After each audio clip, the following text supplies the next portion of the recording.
Dear students, எப்படி இருக்கிறீங்க? Competitive எக்ஸாமுக்கு எப்படி ப்ரிப்பேர் ஆகிட்டு இருக்கீங்க? இன்னைக்கு அந்த போட்டித் தேர்வில் முக்கியமான ஒரு பகுதியை பார்க்க போகிறோம். அதுதான் அயானிக் ஈக்லிபிரியத்தில் இருக்கக்கூடிய அந்த சாலிபிலிட்டி ப்ராடக்ட் கரைதிறன் பெருக்கம். இதில் பார்ட் 3 ஏற்கனவே நமக்கு 2 பார்ட் பார்த்துருக்கோம். இது 3வது பகுதி. இந்த பகுதியில் கரைதிறன் கொடுத்து கரைதிறன் பெருக்கம் எப்படி கால்குலேட் பண்ணுறது அதை பார்க்க போகிறோம். அதே போல் ஒரு கரைசலுக்கு pH, pOH கொடுத்தா அதோட கரைதிறன் பெருக்கம் கரைதிறன் எப்படி கண்டுபிடிக்குது அதை நம்ம இன்றைக்கி பார்க்க போகிறோம். நல்ல கவனமாக பாருங்கள்.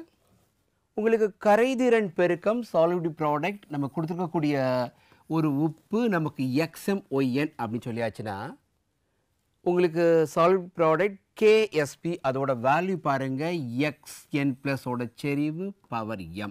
ஏன்னா நமக்கு இங்கே M இருக்குது. ஓகே, அதே போல் நமக்கு பாருங்கள் இந்த YM மைனஸோட செறிவு பவர் N. ஏன்னா நமக்கு இங்கே N இருக்குது. உங்களுக்கு தெரியும், இந்த ஃபார்மில் நம்ம ஆல்ரெடி டிஸ்கஸ் பண்ணியிருக்கிறோம். ஸோ அடுத்தால நமக்கு சொல்லக்கூடிய விஷயம் பாருங்கள், நமக்கு மோலார் கரைதிறன் மதிப்பிலிருந்து கரைதிறன் பெருக்கம் ஏற்கனவே நம்ம சொன்ன விஷயம்தான். இதில் பார்த்தாச்சுன்னா இதோட வேல்யூ பார்த்தாச்சுன்னா MS. எஸ்ங்கிறது நமக்கு சாலிபிலிட்டி மோலார் கரைதிறன். இங்கே ஏன் M வந்தது? ஏன்னா இங்கே நமக்கு M மோல் உருவாகுதுனால. ஓகே, ஸோ இங்கே பாருங்கள் N இருக்கிறதுனால இதோட வேல்யூ நமக்கு என்னது NS. ஸோ உங்களுக்கு KSPயோட வேல்யூ MS. பவரில் என்ன வரும்? இங்கே இருக்கக்கூடிய M. ஓகே, ஸோ இன்ட்டு நமக்கு என்ன வரும்? NS. பவர் என்ன வரும்? N வரும். ஸோ உங்களுக்கு M power M, N power N, S power M. இந்த N வருதுல்ல, ஸோ ப்ளஸ் N மறந்துடக்கூடாது. ஸோ நல்லா ஞாபகம் வச்சுக்கணும், very important formula. Okay, for example உங்களுக்கு நான் சொல்கிறேன் பாருங்கள். இப்போ நமக்கு சில்வர் ஃப்ளூரைடு இருக்குது AgF. இதை நீங்கள் தண்ணியில் போடும்போது பார்த்தாச்சுன்னா நமக்கு என்னாகும்? பார்ஷியலாக புரியும். ஸோ Ag ப்ளஸ் F மைனஸாக மாறும். அப்போ இது S சாலிபிலிட்டி, இது S சாலிபிலிட்டி கரைதிறன். அப்போ இதோட KSPயோட வேல்யூ என்ன அப்படின்னா S இன்ட்டு S. அப்போ என்ன வரும்? S² அப்படின்னு வரும். நல்லா ஞாபகம் வச்சுக்கலாமா? அதே போல் நம்ம ஏற்கனவே பார்த்துருக்கோம் இந்த பேரியம் சல்ஃபைடு, அதுக்கும் நமக்கு என்ன வரும்? நமக்கு X² அப்படிங்கிற வேல்யூ தான் வரும். ஏன்னா இதை தண்ணியில் போடும்போது நமக்கு பிரியக்கூடியது நமக்கு என்ன கொடுக்கும்? Va2 ப்ளஸ் என்ன கொடுக்கும்? SO4 2 கொடுக்கும். So SS. ஏன்னா ஒன்று தான் இருக்குது கிடைக்கக்கூடிய வேல்யூ. இதை நல்லா ஞாபகம் போதும். இப்போ நாம் பாருங்கள், நமக்கு போகக்கூடிய இந்த சம்மெல்லாம் பாருங்கள். முதல்ல என்ன கொடுத்துருக்காங்க பாருங்கள், MS2 உப்பின் கரைதிறன் 3.5 × 10⁻⁻6 எனில் கரைதிறன் பெருக்கம் என்ன? கொடுத்துருக்கிறது கரைதிறன் கொடுத்துட்டாங்க, நமக்கு சாலிபிலிட்டி கொடுத்துட்டாங்க, கரைதிறன் பெருக்கம் கேட்டிருக்காங்க. உங்களுக்கு தெரியும் இந்த M2S இருக்குல்ல, அதை நீங்கள் தண்ணியில் போடும்போது கிடைக்கக்கூடியது M. எத்தனை இருக்கும்? 2 ப்ளஸ் என்ன கிடைக்கிது? S2- அப்படின்னு நமக்கு கிடைக்கும். கரெக்டாக? ஸோ இதோட வேல்யூ நமக்கு என்ன பாருங்கள்? 2S சொல்லுவோம், இது Sன்னு சொல்லுவோம். ஸோ நமக்கு KSP that's equal to 2S power 2 into S, அதாவது 4x² இன்ட்டு S. நமக்கு கிடைக்கக்கூடியது 4S³. கரெக்டாக? நமக்கு சாலிபிலிட்டி கரைதிறன் கொஸ்டினில் இருக்குது, என்ன இருக்குது? 3.5 × 10⁻⁻6. ஸோ உங்களுக்கு என்ன போடுவோம்? 4 இன்ட்டு 3.5 இன்ட்டு 10⁻⁻6. பவர் என்ன போடுவோம்? நமக்கு 3 அப்படின்னு போடுவோம். ஸோ நமக்கு கிடைக்கக்கூடியது என்னென்னு பாருங்கள். 4 இன்ட்டு இந்த 3.5 அதுக்கு பார்க்கும்போது 42.875 இருக்கும். 10⁻⁻6 அப்போ நமக்கு கிடைக்கக்கூடியது 10⁻⁻18. இதை மல்டிப்ளை பண்ணும்போது பாருங்கள், நியர்லி உங்களுக்கு என்ன கிடைக்குன்னா 171.5 இருக்கும். ஸோ 10⁻⁻18. உங்களுக்கு கொஸ்டினில் பாருங்கள் எல்லாமே 1 பாயிண்டில் இருக்குது. ஸோ நமக்கு என்ன பண்ணுங்க, 2 டிஜிட் இங்கே கொண்டு வாங்க. ஸோ உங்களுக்கு கிடைக்கக்கூடியது 1.715 இன்ட்டு 10⁻⁻16. கரெக்டாக? ஸோ உங்களுக்கு வர வேண்டிய ஆன்சர் என்ன இருக்கணும் பாருங்கள், 1.7 இன்ட்டு 10⁻⁻16. கொடுத்துருக்கக்கூடிய இந்த 4 ஆப்ஷனில் எது இருக்குன்னு பாருங்கள். ஸோ செகண்ட் ஆப்ஷன் இதுதான் நமக்கு கரெக்ட். ரொம்ப எளிதாக போட்டுடலாம் அந்த கொஸ்டினை பொறுத்த வரைக்கும். நெக்ஸ்ட் பாருங்க, நெக்ஸ்ட் கொஸ்டின்ல நிறைவுற்ற கால்சியம் ஃப்ளூரைட் அதோட கரைதிறன் பாருங்க 2 × 10⁻⁴ மோல் பர் லிட்டர். அதன் கரைதிறன் பெருக்க மதிப்பு. இப்போ நம்ம பார்த்தோமே அதே போல தான் இந்த சம் நம்ம செய்ய போகிறோம். கால்சியம் ஃப்ளூரைட் அப்படின்னு சொல்லியாச்சுன்னா அது நமக்கு என்னது CaF2 கரெக்டாக. இதை நமக்கு தண்ணியில் போடும்போது பாருங்கள் நமக்கு Ca2+ ப்ளஸ் என்ன கிடைக்கும் 2F- கிடைக்கும். கரெக்ட் தானே? ஸோ இங்கே நமக்கு என்ன சொல்லலாம் எஸ், இது 2S. ஸோ நமக்கு அந்த KSPயோட வேல்யூ என்ன நமக்கு 4 × கரெக்டாக S³ ஒரே ஸ்டெப்பில் போட்டேன் 2S² × S, so 4x³.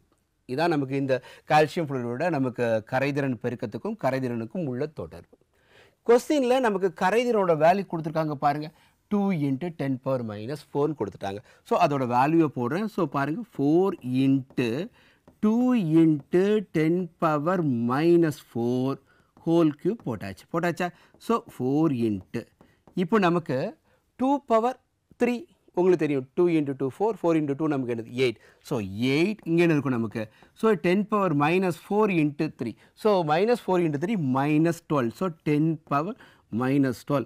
So உங்களுக்கு 32 × 10⁻⁻12 அப்படின்னு நமக்கு வரணும். வரக்கூடிய ஆன்சர் இருக்கான்னு பாருங்கள். நமக்கு 4th ஆன்சர் கரெக்ட். ஸோ இதுவும் நமக்கு ரொம்ப எளிதான சம் தான். கரைதிறன் கொடுத்துருக்காங்க கால்சியம் ஃப்ளூரைடுக்கு, நம்ம கரைதிறன் பெருக்கம் கண்டுபிடிச்சிட்டோம். ஸோ உங்களுக்கு அதோட KSPயோட வேல்யூ 4S⁻3 அதை யூஸ் பண்ணிக்கிட்டோம். ஓகே,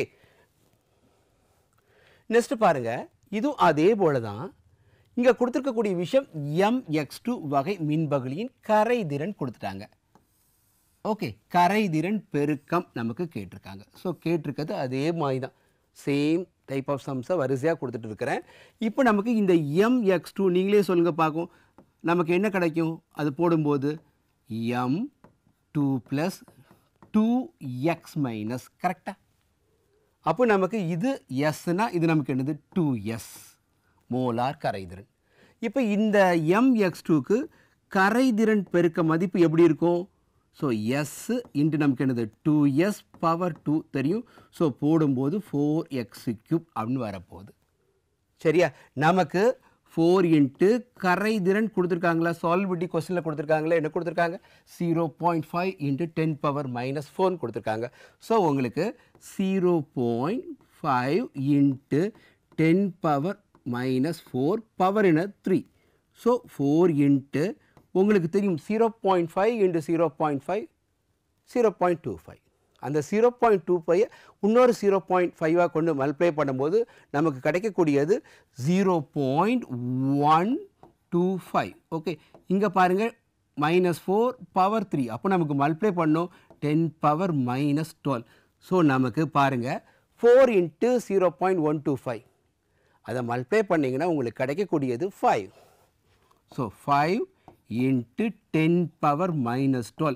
ஸோ 5 × 10⁻⁻12 இருக்கக்கூடிய அந்த ஆப்ஷன் தான் நமக்கு சரியான பதில். எங்கே இருக்குது பாருங்கள், ஃபர்ஸ்ட் ஆப்ஷனில் இருக்குது. புரியுதா உங்களுக்கு? ஓகே, நெக்ஸ்ட் கொஸ்டின் பாருங்கள். நமக்கு நெக்ஸ்ட் சொல்லக்கூடியது இங்கே ஒரு விஷயம் வித்தியாசமாக கொடுத்துருக்குறாங்க. என்ன கொடுத்துருக்காங்க பாருங்கள், 298 கெல்வின் வெப்பநிலையில் நீரில் பேரியம் சல்ஃபைடின் கரைதிறன் 2.42 × 10⁻³ g/L. பேரியம் சல்ஃபைடின் கரைதிறன் பெருக்க மதிப்பு என்ன, அதோட மோலார் நிறை 233 g/mol கொடுத்தாச்சு. ஒரு விஷயம் நமக்கு அந்த பார்ட் 1 வீடியோவிலே சொன்னோம், அந்த கரைதிறனோட யூனிட் mol/லிட்டர். இங்கே கரைதிறனுக்கு என்ன யூனிட்டில் கொடுத்துருக்காங்க, g/லிட்டரில் கொடுத்துருக்காங்க. அதை நீங்கள் எதை மாற்றணும், mol/லிட்டராக மாற்றணும். அதுக்கு என்ன பண்ணணும் பாருங்கள். ஸோ கரைதிறன் எஸ் ஈக்குவல் டு பாருங்கள் 2.42 × 10⁻³ g/L கொடுத்துருக்குது. டிவைடட் பை என்ன போடுறோம் பாருங்கள், நமக்கு 233. ஓகே, g/, என்ன போடுறோம் மோல் -1. இப்போ பாருங்கள் அந்த கிராம் அடிபட்டு போயிடும். சரியா, இங்கே நமக்கு இதை கூட இப்படி போடுங்களேன், நமக்கு 242 × 10⁻⁻5 கரெக்டாக. ஸோ நமக்கு பாருங்கள் கீழே இருக்கக்கூடிய மோல் -1 பவர் -1 மேலே போகும்போது mole. Okay, so per litre. கீழே நமக்கு என்ன இருக்குது, 233 இருக்குது. இது நியர்லி 1 பாயிண்ட் சம்திங் வரும். அப்படியே போடுங்க, உங்களுக்கு answer 1.04 into 10⁻⁻5 mole per litre. So ஒரு கன்வர்ஷன் இங்கே இருந்திருக்குது. ஸோ இந்த கொஸ்டினில் ஒரு பொடி வச்சுருக்காங்க, நம்ம அதை கரெக்டாக கண்டுபிடிச்சி இதை போட்டாச்சுன்னா நமக்கு போதும். ஸோ நமக்கு ஒரு ஸ்டெப் கூடுதலாக இங்கே வந்திருக்கு இந்த சம்மை பொறுத்த வரைக்கும். ஸோ ரிமைனிங் ஸ்டெப்ஸ் நமக்கு ஈஸி தான். உங்களுக்கு தெரியும் பேரியம் சல்ஃபேட், அதை நீங்கள் வாட்டரில் போடும்போது இது பார்த்தாச்சுன்னா பேரியம் 2+ என்ன கிடைக்கும், நமக்கு SO4 2- கொடுக்கும். அப்போ நமக்கு SS இன்னும் ஒன்று தானே இருக்குது. ஸோ நமக்கு KSP of barium sulphate equal to S into S, that's equal நமக்கு என்னது X². ஸோ நம்ம இந்த S²ல Sஓட வேல்யூ நமக்கு தெரியுது பாருங்க, 1.04 இன்ட்டு 10⁻- என்ன போடுவோம், 5 பவர் 2. இந்த 1.04 மல்டிப்ளை பண்ணும்போது நமக்கு கிடைக்கக்கூடியது என்ன அப்படின்னா 1.04 இன்ட்டு 1.04 1.08 இருக்கும். இது 10⁻−10 கிடைக்கும், மறந்துடக்கூடாது. இப்படி இருக்கக்கூடிய ஆன்சர் என்னன்னு பாருங்கள் அந்த நாள்லேயும். ஸோ ஃபஸ்ட்டு தான் கொடுத்துருக்கக்கூடிய யூனிட் பார்த்தாச்சுன்னா எல்லாத்துக்கும் ஒரே யூனிட் தான், அதில் எந்த விதமான இது இல்லை. ஏன்னா நமக்கு இங்கே போட்டிருக்கிறது மோல் பர் லிட்டர், அதை ஸ்கொயர் பண்ணும்போது mole square litre power -2. So unit correct தான். Very easy question. ஆனால் நம்ம என்ன பண்ணிக்கணும், அந்த கரைதிறனோட யூனிட்டை பார்க்குறீங்க, அது மோல் பர் லிட்டராக மாறிக்கணும். வச்சுக்கலாம்ல. நெக்ஸ்ட் கொஸ்டின் பாருங்க.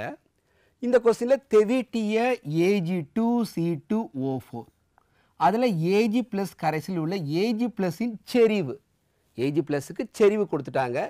Ag2C2O4இன் கரைதிறன் பெருக்கம், சாலிபிலிட்டி ப்ராடக்ட் கேட்டிருக்காங்க. இந்த கொஸ்டினை பொறுத்த வரைக்கும் நல்லா பாருங்கள், உங்களுக்கு Ag2C2O4 சில்வர் ஆக்சலைட். ஓகே, அந்த சால்ட்டை நம்ம போடும்போது எப்படி பிரியுது பாருங்கள், 2Ag ப்ளஸ் அப்புறம் என்ன கிடைக்கும், C2O4 2-. இங்கே இது 2S, இது S, சரியா. இப்போ நமக்கு கொஸ்டினில் இன்னொரு விஷயம் கொடுத்துருக்காங்க. என்ன கொடுத்துருக்காங்க, Ag ப்ளஸோட செறிவு, கான்சன்ட்ரேஷன் ஆஃப் Ag ப்ளஸ் கொடுத்தாச்சு பாருங்கள், Ag ப்ளஸ் 2.2. ஸோ நமக்கு இந்த 2Sஓட வேல்யூ கொடுத்துருக்காங்க. என்ன கொடுத்துருக்காங்க, 2.2 இன்ட்டு 10⁻⁻4 யூனிட். அதே தான் வரப்போதும், அதை பற்றி ஒரி பண்ணிக்க தேவையில்லை, மோல் பர் லிட்டர் தானே. ஸோ விட்டேன். ஸோ நமக்கு தேவை S. அப்போ S ஈக்குவல் என்ன இருக்கும், 1.1 இன்ட்டு 10⁻⁻4. கரெக்டாக 2Sஓட வேல்யூ 2ஆல் டிவைட் பண்ணுற நமக்கு Sஓட வேல்யூ கிடச்சிருச்சு. சரியா. இங்கே இந்த சில்வர் ஆக்சைடுக்கு KSP கரைதிறன் பெருக்கம், சாலிபிலிட்டி ப்ராடக்ட். ஸோ பார்த்தாச்சு நமக்கு இதுக்கு தெரியும் உங்களுக்கு 2S⁻2 இன்ட்டு S, அதாவது 4x² இன்ட்டு S, அதாவது 4S³ அப்படின்னு நமக்கு கிடச்சிருக்கு.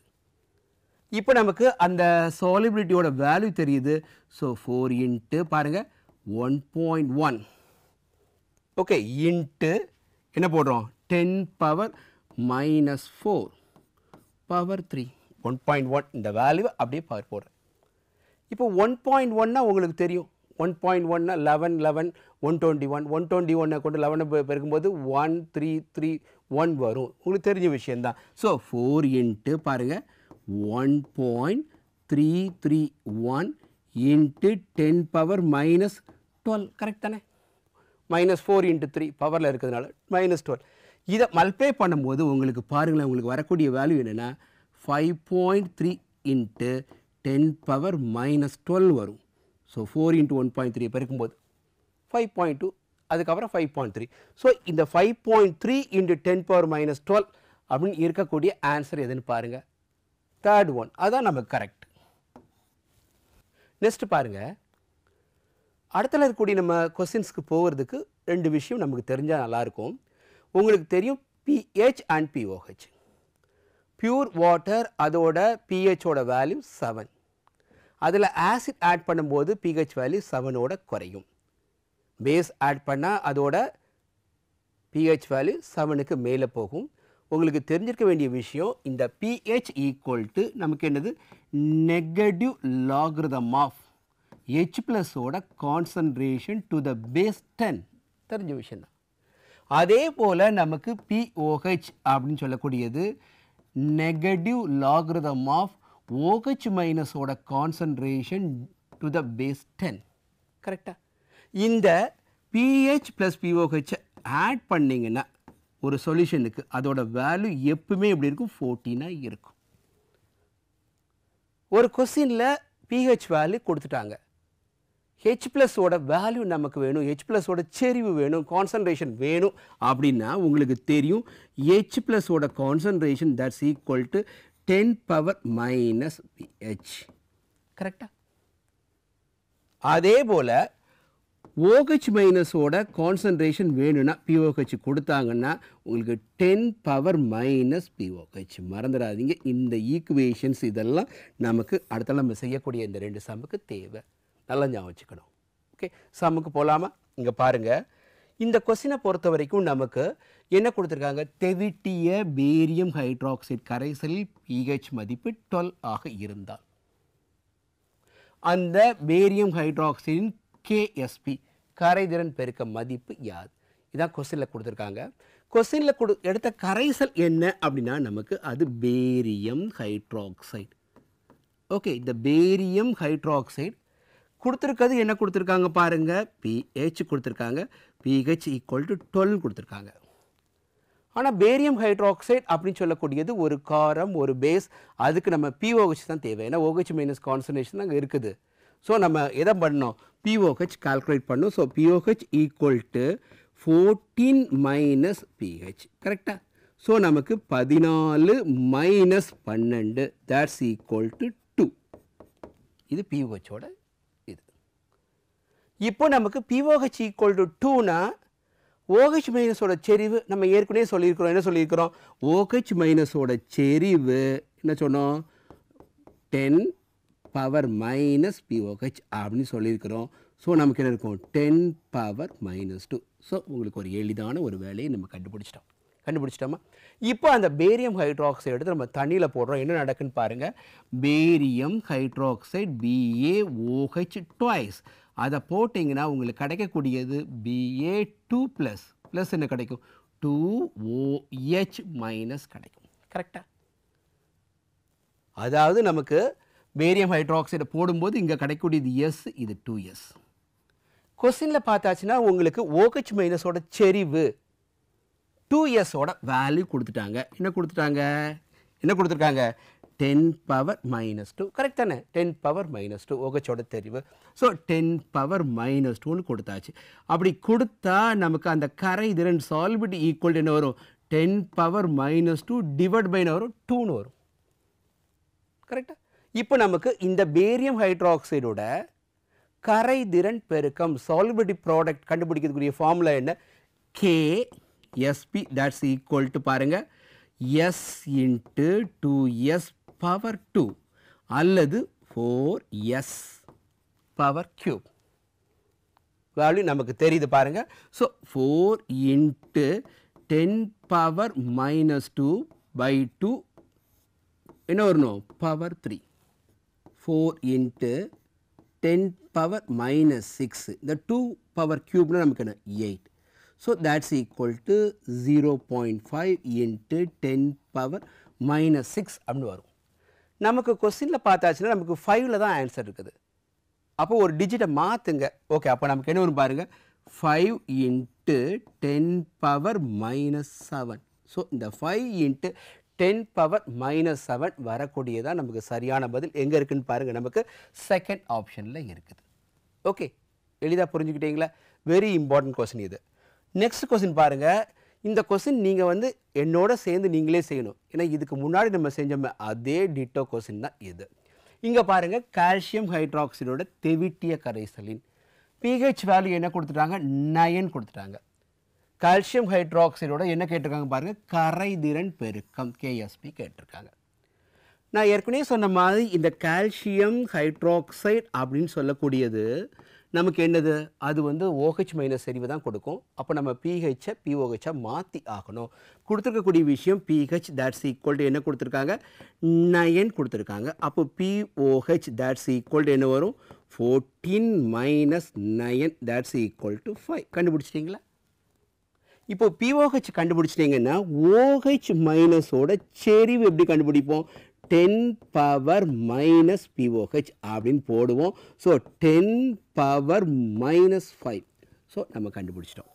எது OH மைனஸோட செறிவு கண்டுபிடிச்சிட்டோம். எதுக்கு அந்த கால்சியம் ஹைட்ராக்சைடு கரைசலில் இருக்கக்கூடியது. இந்த கால்சியம் ஹைட்ராக்சைடை நம்ம தண்ணியில் போடும்போது பாருங்கள் CaOH twice. அதை போடும்போது நமக்கு கிடைக்கக்கூடியது கால்சியம் 2+ என்ன கிடைக்கும் 2OH மைனஸ் கிடைக்கும். கரெக்டாக? இது நமக்கு என்னது நமக்கு S இது 2S. போன கொஸ்டினில் சொன்ன மாதிரியே தான் 2Sோட வேல்யூ என்ன கொடுத்துருக்காங்க 10 பவர் மைனஸ் 5 கொடுத்துருக்காங்க. நல்ல கவனமாக பாருங்கள் நமக்கு 2S ஈக்குவல் டு அதாவது நமக்கு கொஸ்டினில் கொடுத்துருக்குறாங்க OH மைனஸ் அந்த இருக்கக்கூடிய கரைசலில் இருக்கக்கூடிய OH மைனஸோட செறிவு அதாவது 2S அது என்ன கொடுத்துருக்காங்க பாருங்கள் நமக்கு that's equal to 10 power minus 5 2 into OH minus அதுதான் நமக்கு என்னது 10 பவர் மைனஸ் 5. நமக்கு தேவை நமக்கு solubility so that's equal to 10 power minus 5 divided by 2. கண்டுபிடிச்சிட்டோமா? இப்போ நம்ம என்ன கண்டுபிடிக்கணும் கரைதிறன் பெருக்கம் சாலிபிலிட்டி ப்ராடக்ட் கண்டுபிடிக்கணும். ஸோ இந்த கால்சியம் ஹைட்ராக்சைடை பொறுத்த வரைக்கும் கரைதிறன் பெருக்கம் அதோட ஃபார்முலா உங்களுக்கு தெரியும் S இன்ட்டு அந்த 2S power 2 so 4S power 3ன்னு போட்டுக்கிட்டேன். கரெக்டாக? ஸோ 4 இன்ட்டு இதோட வேல்யூ நம்ம சொல்லிட்டோம் என்ன சொல்லிட்டோம் 10 பவர் மைனஸ் 5 டிவைடட் பை நமக்கு என்ன சொல்கிறோம் 2 சொல்கிறோம் பவர் 3. கரெக்டாக? ஸோ 4 இன்ட்டு 10 பவர் மைனஸ் 15 கரெக்டாக டிவைடட் பை என்ன இருக்குது நமக்கு 8 அப்படின்னு வருது. ஸோ நமக்கு கிடைக்கக்கூடியது பாருங்கள் நமக்கு 0.5 இன்ட்டு 10 பவர் மைனஸ் 15. ஸோ நமக்கு வர வேண்டிய ஆன்சர் 0.5 இன்ட்டு 10 பவர் மைனஸ் 15 எதில் இருக்குதுன்னு பாருங்கள் செகண்ட் ஆப்ஷனில் இருக்குது. ஸோ எளிதாக போட்டுக்கலாம். ஸ்டூடெண்ட்ஸ் இந்த வீடியோவில் நமக்கு கரைதிறன் மதிப்பை கொடுத்துருந்தா அதுலேருந்து கரைதிறன் பெருக்க மதிப்பை எப்படி கால்குலேட் பண்ணுறது ஒரு கரைசலில் pH pOH கொடுத்துருந்தா அந்த கரைசலோட கரைதிறன் பெருக்க மதிப்பை சால்ட் ப்ராடக்டை எப்படி கண்டுபிடிக்குது அதை நம்ம பார்த்தோம். கூடுதலாக அந்த கரைதிறனோட யூனிட் மாறி இருந்தால் கிராம் பெர் லிட்டர் அப்படின்னு இருந்துச்சுன்னா அதை எப்படி நமக்கு மோல் பெர் லிட்டராக மாற்றி அந்த கரைதிறன் பெருக்கத்தை கண்டுபிடிக்குது அப்படிங்கிறதெல்லாம் பார்த்தோம். இந்த வீடியோ உங்களுக்கு ரொம்ப யூஸ்ஃபுல்லாக இருக்கும்னு நினைக்கிறேன். Thank you students.